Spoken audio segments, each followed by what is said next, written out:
নমস্কাৰ বন্ধুসকল, সকলোকে জনাইছোঁ আনন্দিত জয়গুৰু। এইবাৰ আমাৰ পৰমপ্ৰেমী শ্ৰী শ্ৰী ঠাকুৰ অনুকূল চন্দ্ৰৰ 137 নং জন্ম জয়ন্তী এবাৰ উদযাপন কৰা হৈছে। গোটেই অসমৰ যিমান আমাৰ সৎসংগ মন্দিৰ কেন্দ্ৰ আছে সব মিলাই তিনিচুকীয়া দিনজানত আয়োজন কৰিব লোৱা হৈছে। আৰু তাত বিশাল এক আয়োজন, আৰু তাত যি ভব্য তাত যিটো আয়োজন কৰিছে মই আপোনালোকক লাইভ তাত গৈ সম্প্ৰচাৰ কৰিম।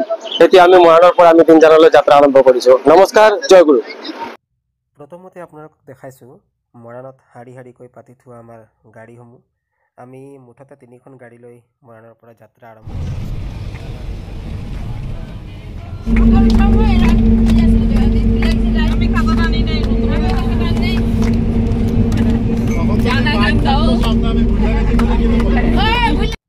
আমি গাড়ীৰ পৰা নামি অলপমান খোজকাঢ়িব লগা হ'ল।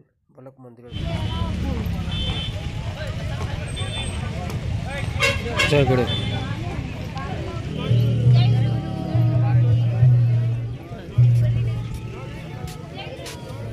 জয়গুৰু গুৰু।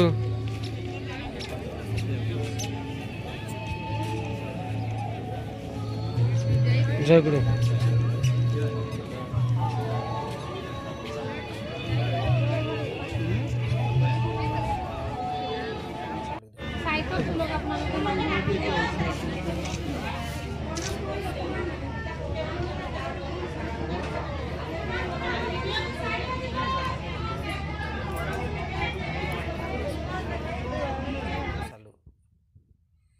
ইয়াত খিচিৰি বিতৰণ কৰা হৈছে।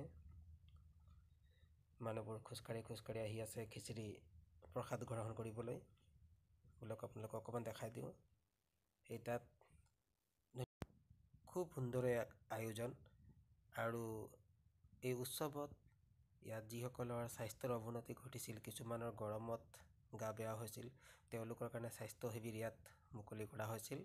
ইয়াত আপোনালোকে দেখিছে লেবৰেটৰী, ইয়াত কোনোবাই প্ৰেছাৰ জোখাব পাৰিছে, কোনোবাই চুগাৰ জোখাব পাৰিছে। যদি কাৰোবাৰ বেছি গা বেয়া হৈ গৈছেগৈ, তেওঁলোকক বিশ্ৰাম কৰিবলৈ তাত আছুতীয়াকৈ এটা কোঠাও বনোৱা হৈছিল। ডক্তৰ, নাৰ্ছ, বিভিন্ন ধৰণৰ সুবিধা ইয়াত উপলব্ধ কৰা হৈছিল। এক ভব্য আয়োজন, সঁচাকৈ বিৰাট ভাল লাগিল তাত উপস্থিত থাকি।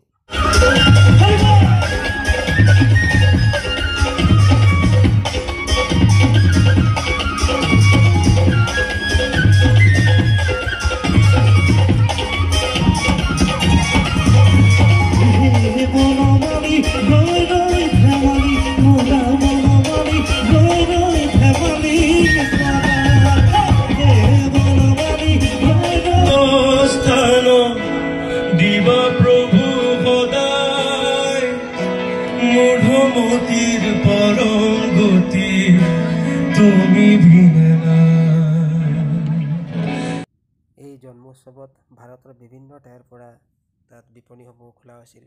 কাপোৰৰ দোকান, ফটো, কিতাপ, বিভিন্ন দোকানসমূহ তাত খোলা হৈছিল।